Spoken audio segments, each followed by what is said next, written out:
পড়বে ওই বেটা বান্দির বাচ্চা লাশ কারে কয় আরে বেটা মুরগি মারছস জীবনে কাপড় চুপড় নিয়া কিন্তু পলাইতে পারবে না অফিসার সাররা চোরের বাচ্চাদের চুরি করতে দেব আমরা মৌমাছির চাকে হাত দিয়েন না এরপরে জাফরুল্লাহ কাজী কোথাও হাঁটতে গেলে আমি ওই নাগার প্রোগ্রাম দিয়ে দেব না আমারে সেটায়েন না আমারে ভালোবাসা বাহিনীর প্রধান পুলিশ বাহিনীর প্রধান যে দেশটা তো তাদের তার মন খারাপ হয়েছে দেখে তিনি একসঙ্গে 10টা বাড়ি কিনেছেন মাননীয় স্পিকার আমাদের মন খারাপ হলে আমরা বড়জোর দোকানে গিয়ে 2-1টা শাড়ি কিনে থাকি সম্মানিত ভিউয়ার্স আসসালামু আলাইকুম দেশ এবং প্রবাসে দূরে এবং কাছে যে যেখান থেকে আমার এই ভিডিওটির সাথে সংযুক্ত হয়েছেন সকলকে আন্তরিক শুভেচ্ছা অভিনন্দন দর্শক শুরু থেকে সংবাদ শিরোনাম দেখেছেন এখন দেখাবো বিস্তারিত দর্শক আজকের আমার এই ভিডিওটি দেখার জন্য যারা প্লে করেছেন সবাইকে অনুরোধ করব সবাই ধৈর্য সহকারে আজকের এই ভিডিওটি কন্টিনিউ করবেন শুরু থেকে ব্যারিস্টার সুমন ভাইয়ের মতো বাংলাদেশের আরেক ফাটাকেষ্ট আমাদের মহামান্য লিকসন চৌধুরী বাঙ্গা থানার উনি কিন্তু বাঘের বাচ্চা আর বাঘের বাচ্চার মতো কথাবার্তা বলে উনি কিন্তু কাউকে ডরায় না কারণ উনি বাংলাদেশের দ্বিতীয় ফাটাকেষ্ট তো ব্যারিস্টার ফাটাকেষ্ট সুমন ভাই যেমন ফাটাকেষ্ট উনি কিন্তু ওই এলাকার ফাটাকেষ্ট আর উনি এমন কোনো কর্মকাণ্ড নাই অবৈধ কোনো কাজকাম উনি করে না এবং অন্য কেউ যদি করে তাকেও ছাড়ে না প্রিয় দর্শক ব্যারিস্টার সুমন ভাইয়ের মতো ঠিকই একই নৌকার মাঝি হয়ে এই লিকসন চৌধুরী যে কাজী জাফরুল্লাহকে উদ্দেশ্য করে যে সমস্ত কথা এবং বক্তব্য দিয়েছিল তারই একটি প্রতিবেদন এবং একটি ভিডিও আপনারা ইতিমধ্যে শুনেছেন আর চলুন পুরো ভিডিওটির মধ্যে কি বলে এবং কারে কি বলতেছে এই লিকসন চৌধুরী এবং তার এলাকার যে জনসাধারণের জন্য যে সমস্ত বক্তব্য দিচ্ছে সেই বক্তব্যগুলো যদি আপনারা শোনেন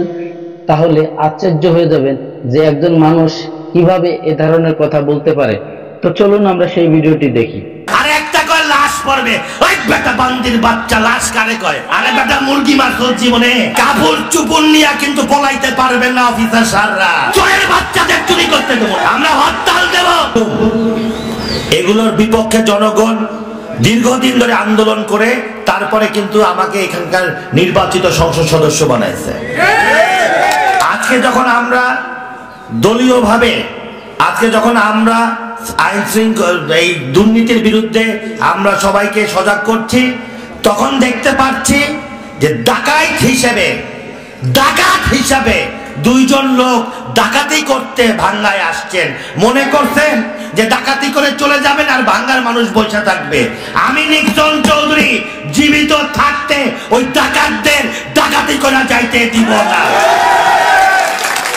যদি ওই যে কি পট্টি কাঠপট্টির লিজ ক্যান্সেল না হয় আমরা 9-10 তারিখে আমরা হরতাল দেব ভাঙ্গায় হরতাল দেব আপনারা রাজি আছেন না নামবেন না হাত তুলে দেখান আমরা হরতাল দেব এই ডাকাতদের হাত থেকে আমরা এই ভাঙ্গাকে মুক্ত করব এবং 2-4টা চোর দালাল যেগুলো আমার মধ্যেও ছিল আমার মধ্যেও আছে টাকার লোভ সামলাইতে পারে না এই মেথরের বাচ্চাদেরও শিক্ষা দেব আমরা এবং এই দালালদের আমরা চ্যালেঞ্জ করলাম এই যে সরকারি দালাল চোর এদের চ্যালেঞ্জ করলাম লাগাতার হরতাল হবে ভাঙ্গায় কারণ 4000 মানুষ দরখাস্ত দিছে 84 জনের রাতের অন্ধকারে দোকান দিছে এবং এর সাথে আমার নিজের লোক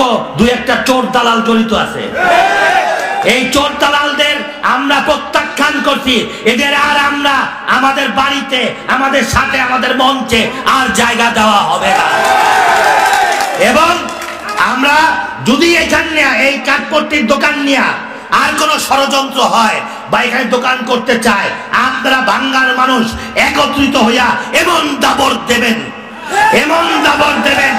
পারবেন না আরে হাত তুলে দেখেন পারবেন না আমারে লাগবো যদি লাগে আমারে ডাইকেন এখানে দোকান হবে আগামীতে দোকান হবে তবে 4000 লোক কেন 5000 লোক দরখাস্ত দিছে সবাই সামনে পাইলট স্কুলে মঞ্চ কইরা লটারি কইরা দোকান দিতে হবে আরে দোকান ভাঙছে তার পরের দিনই লক্ষ লক্ষ টাকার বালি পড়ে গেল। এই বালির টাকা কে দিছে? এই বালির টাকা কে দিছে? আর দুই একটা চামচা চোর, ওই যে লিয়াকত মোল্লার পোলা একটা ছিল, সেটা আমি শাস্তি দিছি। আর বাপেরই অভ্যাস হইলো মাইসের বাজার থাবা দিয়া খাওয়া, তো পোলা খাবে কি? বাপে শিখাইছে মাইসের তরকারি চুরি করে খাওয়া। বাপের বাড়ির সামনে দিয়ে কেউ যাইতে পারে না তরকারি নিয়া, তো পোলাই শিখবে কি? পোলা একই জিনিস শিখছে, দাঁত ভাঙ্গা জবাব দেবো, দাঁত ভাঙ্গা।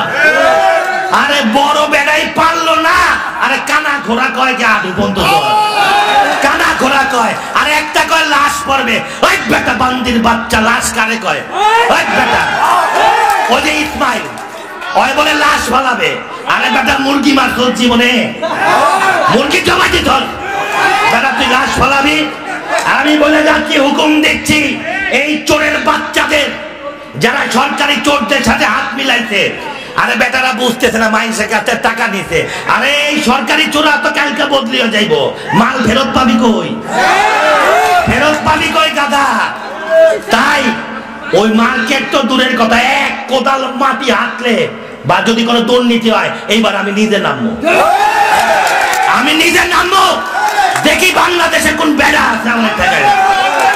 এই বিশ্বরোধ আজীবনের জন্য অবরোধ করে দেবো।